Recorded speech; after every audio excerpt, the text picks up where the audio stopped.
ഇപ്പം ഈ പൂരം നടത്തിപ്പിൽ ഈ ആനകളെ എഴുന്നള്ളിക്കുന്നതുമായി ബന്ധപ്പെട്ട് വലിയ രീതിയിലുള്ള നിയന്ത്രണങ്ങൾ കൊണ്ടുവന്നിട്ടുണ്ട്. അതിനെതിരെ വ്യാപകമായിട്ടുള്ള പ്രതിഷേധങ്ങൾ നടക്കുകയാണ്. പ്രതീകാത്മക പൂരമൊക്കെ നടത്തിയിട്ട് ഇന്നലെയൊക്കെ വ്യാപക പ്രതിഷേധം നടന്നു. അപ്പം എന്താണ് സർക്കാരിൻ്റെ ഈ വിഷയത്തിലുള്ള നിലപാട്? എന്ത് ചെയ്യാനാണ്? ഒന്നാമത് ആരോടാ പ്രതിഷേധം? കോടതിയോടാണോ ഗവൺമെൻറ്റിനോടാണോ? കോടതി നടപടിയിലാണ് ഇപ്പം പ്രതിഷേധം. അപ്പോൾ കോടതി നടപടിയെ അത് യാഥാർത്ഥ്യവുമായി ബന്ധപ്പെടുന്ന പൊരുത്തപ്പെടാവുന്ന ഒരു നടപടിയായിരുന്നില്ല. അതും പ്രായോഗികമായ ഒരു നിർദ്ദേശമായിരുന്നില്ല കോടതി മുന്നോട്ട് വെച്ചത്. അപ്പോൾ നമുക്കെന്തേ വഴിയുള്ളൂ? ജനങ്ങൾക്ക് സമരം ചെയ്യാം കോടതിക്ക് മുമ്പിൽ. ഗവൺമെൻറ്റിന് കോടതിക്ക് മുമ്പിൽ സമരം ചെയ്യാൻ പറ്റില്ല. നിയമത്തിൻ്റെ വഴിയാണ് സ്വീകരിക്കേണ്ടത്. നിയമത്തിൻ്റെ വഴി വേണമെങ്കിൽ എന്ത് വേണം? നമ്മളൊരു നിയമനിർമ്മാണം ഉണ്ടാക്കണം. ആ നിയമനിർമ്മാണം നടത്തി കേന്ദ്രത്തിൻ്റെ അനുവാദത്തിന് വേണ്ടി അയക്കണം. ഇപ്പോൾ സമയത്തെറിയാവും. സ്വാഭാവികമായൊരു സമയമുണ്ടല്ലോ, എത്ര സ്പീഡിലാക്കിയാലും അതിനൊരു നടപടിക്രമങ്ങൾ. അപ്പോൾ ഗവൺമെൻറ് ആവശ്യമാണെങ്കിൽ ഒരു നിയമനിർമ്മാണം നടത്താനും ആലോചിക്കുകയാണ്. എന്നാൽ അടിയന്തരമായി ഇപ്പോഴത്തെ വിധിയിൽ നിർദ്ദേശങ്ങൾക്കിടയിൽ നിന്നുകൊണ്ട് എങ്ങനെ ന്യായമായി പരിഹാരം കാണാൻ വേണ്ടി കഴിയും, പ്രായോഗികമായി കഴിയും, അതേക്കുറിച്ച് ആലോചിക്കുന്നതിന് വേണ്ടി ബഹുമാനപ്പെട്ട ദേവസ്വം വകുപ്പ് മന്ത്രി ശ്രീ വാസവൻ ദേവസ്വം ബോർഡുകളുടെ യോഗം വിളിച്ചൊരു കൂടിയാലോചന നടത്തുകയുണ്ടായി. അവിടെ നിന്നും ചില നിർദ്ദേശങ്ങൾ ഉണ്ടായിട്ടുണ്ട്. ബഹുമാനപ്പെട്ട റവന്യൂ മന്ത്രിയും ഞാനും ദേവസ്വം മിനിസ്റ്ററും ഈ കാര്യം ബഹുമാനപ്പെട്ട മുഖ്യമന്ത്രിയായി സംസാരിച്ചിട്ടുണ്ട്. അടിയന്തരമായും ഒരു ഉന്നതതല യോഗം വിളിച്ചു ചേർത്ത് അഡ്വക്കേറ്റ് ജനറലിൻ്റെ അഭിപ്രായം കൂടി ആരാഞ്ഞുകൊണ്ട് നമുക്ക് ഈ പ്രായോഗികത എങ്ങനെ കോടതിയെ ബോധ്യപ്പെടുത്താൻ കഴിയും എന്ന ശ്രമമാണ് നടക്കുന്നത്. വേണമെങ്കിൽ ഗവൺമെൻറ്റിന് കോടതിക്കെതിരെ കേസ് പോകാൻ കഴിയില്ല. കാരണം ഗവൺമെൻറ് ഇതിനകത്തൊരു കക്ഷിയായിരുന്നില്ല. ദേവസ്വം ബോർഡുകളോടാണല്ലോ കോടതി പറഞ്ഞിരിക്കുന്നത്. അപ്പോൾ ദേവസ്വം ബോർഡുകൾക്ക് വേണമെങ്കിൽ കോടതിയെ സമീപിക്കാം, പുനർ ആലോചന നടത്തണമെന്ന് ആവശ്യം. അപ്പോൾ ആ കാര്യം അവർ ചർച്ച ചെയ്യുന്നുണ്ട്.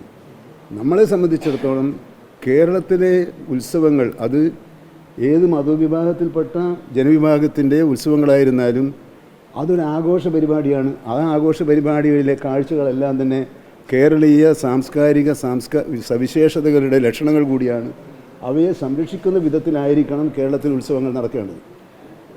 അതിന് അതേസമയത്ത് എഴുന്നള്ളിക്കുന്ന ആനയുൾപ്പെടെയുള്ള ആളുകൾക്ക്, അതിന് പങ്കെടുക്കുന്ന ആളുകൾക്കുള്ള സുരക്ഷിതത്വം ഉറപ്പുവരുത്താൻ ആവശ്യമായ ഏറ്റവും പ്രായോഗികമായ നിർദ്ദേശങ്ങൾ പ്രയോജനപ്പെടുത്താനുള്ള നിലപാട് സർക്കാർ സ്വീകരിക്കുകയും ചെയ്യും. ഈ ചർച്ചകൾ പുരോഗമിച്ചുകൊണ്ടിരിക്കുകയാണ്. അപ്പോൾ ഈ യോഗം ഉടൻ ഉണ്ടാവുമോ?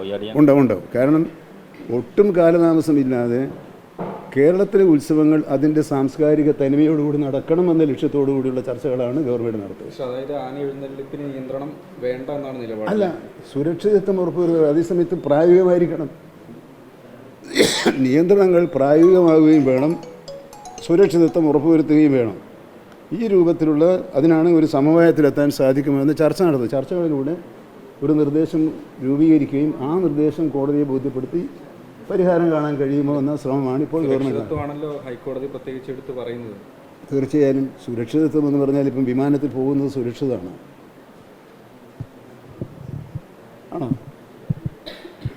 ആർക്കാ ഗ്യാരണ്ടിയാണ്? കോടതിക്ക് ഉറപ്പ് നൽകാൻ പറ്റും വിമാനയാത്ര സുരക്ഷിതത്വമുള്ളൊരു യാത്രയാണ് ഉറപ്പ് നൽകാൻ പറ്റുമോ? എന്നാൽ വിമാനം പറപ്പിക്കുന്നത് അതിൻ്റെ കമ്പനികളായ അതിൻ്റെ മാനദണ്ഡങ്ങൾക്കനുസരിച്ചും സുരക്ഷിതത്വം ഉറപ്പുവരുന്ന വിധത്തിൽ ബസ് ആക്സിഡൻ്റ് ആവില്ലെന്ന് ആർക്കും ഉറപ്പ് തരാൻ പറ്റിയ? നമ്മളൊരു സാധാരണക്കാരൻ്റെ യുക്തിക്ക് ചേരാത്ത ചോദ്യങ്ങൾ ചോദിച്ചാലെങ്കിൽ ഇതാർക്കാ ഉറപ്പ് തരാൻ പറ്റുക?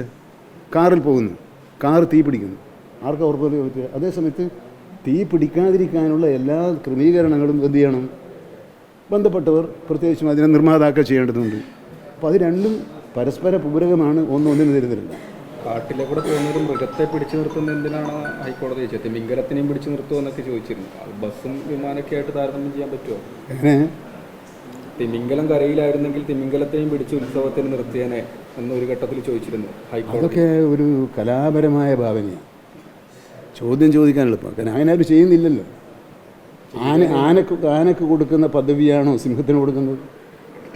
ആനത്തിന് കൊടുക്കുന്ന പരിഗണനയാണോ തിമിംഗലത്തിന് കൊടുക്കേണ്ടത്?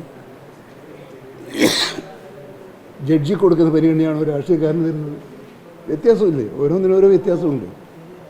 ശരി. ഈ യോഗത്തിൽ പ്രധാനമായിട്ടും പുതിയ മാർഗനിർദ്ദേശം പുറത്തിറക്കാനുള്ള ഒരു നീക്കമായിരിക്കും ഉണ്ടാവുക. അല്ല, കണ്ടെത്തിയിട്ടൊരു ധാരണയില്ലാത്ത കോടതിയെ കൂടി ബോധ്യപ്പെടുത്തിക്കൊണ്ടേ നമുക്ക് മുമ്പോട്ട് പോകാൻ പറ്റുള്ളൂ. അല്ലെങ്കിൽ ഉദ്യോഗസ്ഥന്മാർക്ക് പ്രവർത്തിക്കാൻ കഴിയും. നമുക്ക് രാഷ്ട്രീയക്കാർക്ക് ബോധ്യമായ പോരല്ലോ. കോടതിയെ കൂടി ബോധ്യപ്പെടുത്തി ഒരളവ് കിട്ടാൻ അല്ലെങ്കിൽ വഴിയുണ്ടോ എന്നതാണ് ഇപ്പോൾ നമ്മുടെ മുന്നിലുള്ള പോംവഴി. അതിനുവേണ്ടി ഏത് കാര്യങ്ങളാണ് നിർദ്ദേശിക്കേണ്ടത്, എങ്ങനെയാണ് ഒരു ബദൽ നിർദ്ദേശം വെക്കേണ്ടത് കോടതിയുടെ മുമ്പിൽ എന്നാണ് ആലോചിക്കുന്നത്.